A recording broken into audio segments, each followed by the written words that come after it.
Abdulla Qahhor, adabiyot muallimi. Hikoya. O'zining aytishiga ko'ra, nafis adabiyot muallimi o'rtoq Boqijon Baqayev o'g'ilga kirib, ta'bi xira bo'ldi. Sigirning qulog'iga yana kana tushibdi. Kanadan ham ko'ra sigir uning achchig'ini keltirdi. Kanani teray desa qo'ymaydi, boshini silkiydi, pishqiradi. Hayvon, sigir emas, hayvon, dedi og'ilning eshigini qattiq yopib. Hayvon. Xotini Mukarram hovlida samovarga suv quyar edi. Hayvon, dedi Baqoyev. Bu sigirni sotib, puliga cho'chqa olish kerak. Shaharda cho'chqa asrash mumkin emas, dedi Mukarram samovarga ko'mir solayotib. Nima uchun? Taqiq qilinganmi? Kim aytdi? Men aytib edimmi? To'g'ri, mumkin emas. Albatta, mumkin emas. Uyga kiring. Hamida keldi. Hamida 16 yoshlardagi tirik, quvnoq pochchasini ko'rib sevinib ketdi. Siz uyda ekansiz, bilsam daftarimni olib kelar ekanman. Essizgina. O'rtoq Boqijon Baqoyevning tabi ochildi. Sigir, uning qulog'idagi ko'm-ko'k kana, g'uqillab tumshug'i bilan ariq yoqalarini buzib yurgan cho'chqa ko'z oldidan ketdi. Texnikumdan rafafka otibsan deb eshitdim, rostmi? Dedi. Yaxshi qilibsan. Rafakka o't deb men aytib edim shekilli. Avuf, zarda bo'libman. Rafak yaxshi, men bir borgan edim. Kanselyeriyaning eshigiga praktikum deb yozib qo'yilibdi. To'g'ri emas. Praktikum, minimum, maksimum, bular hammasi lotincha yoki lotinchaga yaqin so'zlar. Men shaxsan shunday deb bilaman. Bir oz jim qolishdi. Boqijon aka, dedi qiz uyalibroq, bir narsani sizdan so'ramoqchi edim.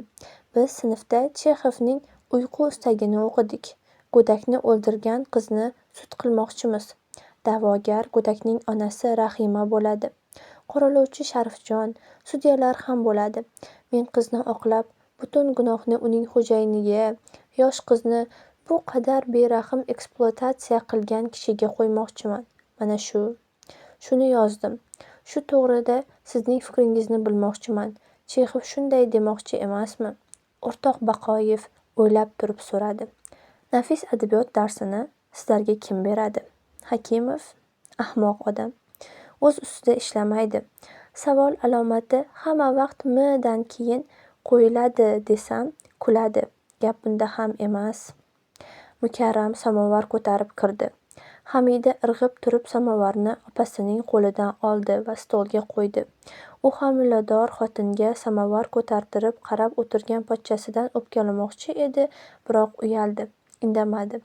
Biroq Boqijon Baqoyev juda chanqab turgan ekan, ustma-ust 4 piyola choy ichdi va terladi. Chuchvaradan keyin choy juda yaxshi ketadi-da, dedi yuzidagi terni artib. Soqol ham o'sibdi. Sartarosh bo'lmasa, odamlar maymun bo'lib ketar edi. Maymun juni to'kilib odam bo'lgan. Bu haqda Engelsning fikri bor. Haligini aytmadingiz, Boqijon aka, dedi qiz. Chexov shunday demoqchi emasmi? O'rtoq Baqoyev yana bir piyola choy so'radi. Chexovmi? Burjuaziya realizmi to'g'risida so'zlaganda eng avval uning obyektiga diqqat qilish kerak.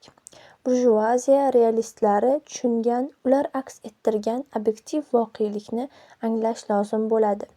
Turgan gapki, Chexovning ijodi boshdan oyoq butun mohiyati bilan ilk burjuaziya realizmi.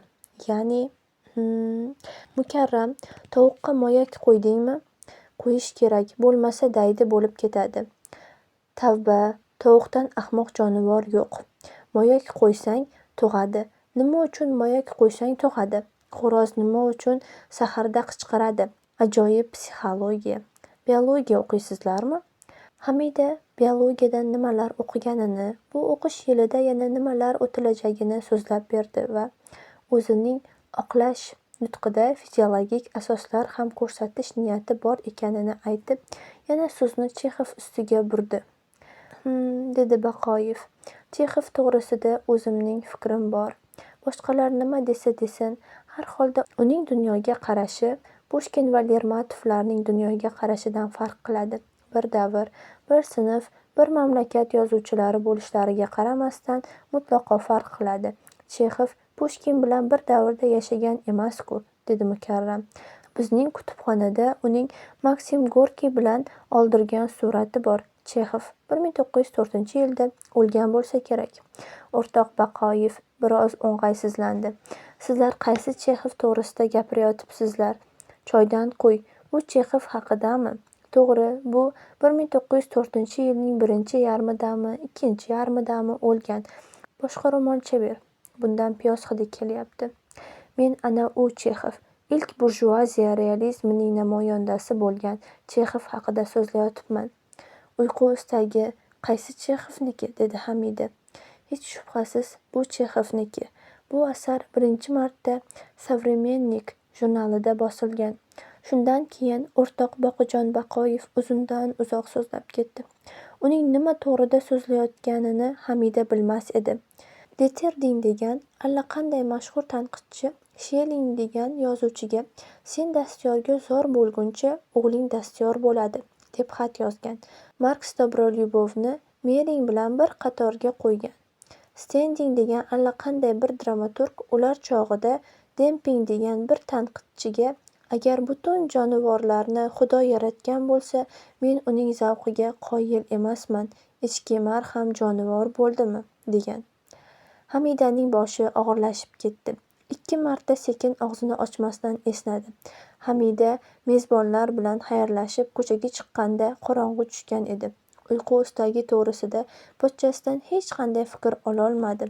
Uning so'zlaridan nima olgani haqida o'ziga hisob berar ekan, huvullab turgan boshida shundan boshqa hech narsa yo'q edi. Praktikum, minimum, maksimum, Deterding, Stending, Sheling, Merking, Demping,